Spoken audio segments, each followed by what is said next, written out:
Hello everyone and welcome to Aqua Kitty Milk Mine Defender. This game was originally released on XBLIG, so I was kind of surprised to see it on Steam. Not that that's a bad thing, because it's pretty good.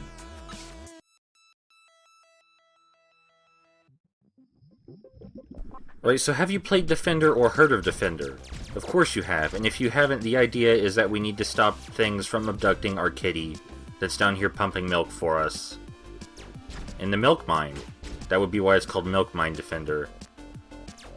Red ships go after the kitty to try and abduct it, and the rest of the ships are out to kill us. We have two types of shots. We have primary fire, which is that pea shooter right there, and we have secondary fire, which is that big chunk of bullets right there. Now, secondary fire deals a lot more damage, but it depletes quickly, and we have to wait for it to recharge. So, of course, using it sparingly is important. We just have to defend the kitty until all of the waves run out, which you can see up there on the map. This first stage is basically just an introduction to how the game works. Nothing too hard, and all the enemies blow up in one hit from our pea shooter so far, except for the red ones.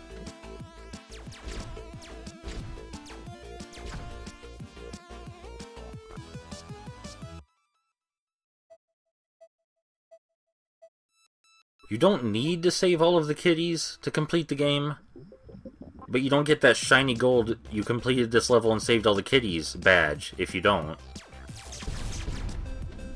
These enemies explode, and their explosions can damage enemies around them. The explosions don't hurt us, though. We can just drive right through them. There's now two kitties we have to protect, which means we have to divide our attention. This means that we have to use the minimap. Now, I find the biggest challenge in this game comes from trying to focus on the minimap and the actual gameplay screen simultaneously. After one of the red ships abducts a kitty, we have a few seconds to kill it and let the kitty drop back down safely. But yes, if you're too busy focusing on the minimap, so you don't let one of the kitties get abducted, you can run right into bullets. One of the most satisfying things about this game is weaving in and out of enemy fire on your way to save one of the kitties, going from one end of the map to the other.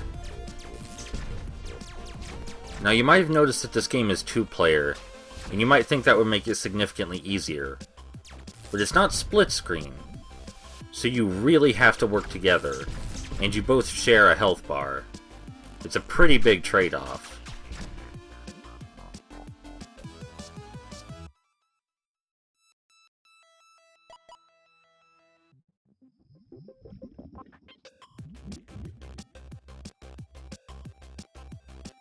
So the new enemy takes multiple hits from our pea shooter. Not too many, but enough to be challenging. It only takes one hit from our secondary weapon, though. But again, we have to use that pretty sparingly. They fire in a weird bullet pattern. Their bullets shoot outward in a triangle. It's really easy to run into them. They basically act as a shield. They get in the way of you destroying the red ships.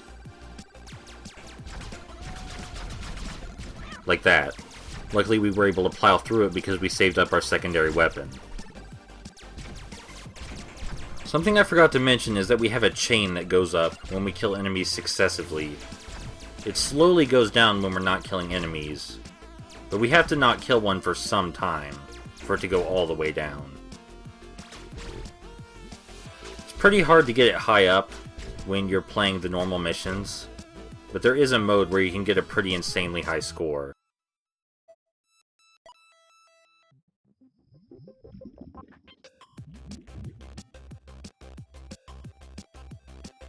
Of course, what would a shooter be without power-ups?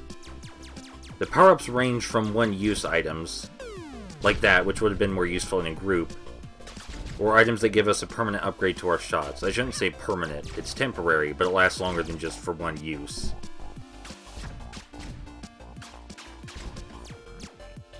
The thing about the power-ups is they add yet another thing you need to pay attention to, though, and you can often miss them while you're trying to stop your kitties from being abducted. Because of course that takes priority. From this point onward, all the regular enemies start to form a giant meat shield to stop you from killing the red ships. We got the most basic power-up right now, which is the Tri-Shot. It's not super useful, but it's better than our normal pea shooter. Excuse me. I really don't know why these weird fish ships are trying to stop us from getting milk. I don't know if fish need milk. Do fish need milk? Why is there milk in the ocean? Maybe I'm missing some lore here. We got my favorite power-up just now, which is like the Tri-Shot, but it's just a giant wall of death that shoots straight forward instead of at an angle. Much more useful. Normally in games like this, I feel like the difficulty veers in one direction. Like it's either easier for you to die, or it's easier for the things you're protecting to die. But in this one, the difficulty's pretty balanced. It's just as hard to avoid dying as it is to protect the cats. That's kind of difficult to pull off, and I think they did a good job with that. By completing the first world, we unlocked Infinite Espresso Mode, where we don't have to worry about protecting anything and we just blow stuff up.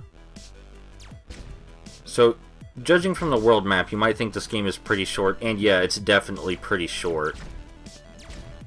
I think that's okay though. It's really fun, and it's not exactly expensive.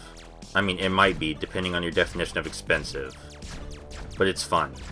The sprites are nice, the music is nice, and it's really satisfying. Plus, you're probably going to get stuck on the later stages. Not gonna lie. So that was Aqua Kitty Milk Mine Defender. And it's fun. And that's about it. It's better than regular Defender. A lot better. I'll see you soon.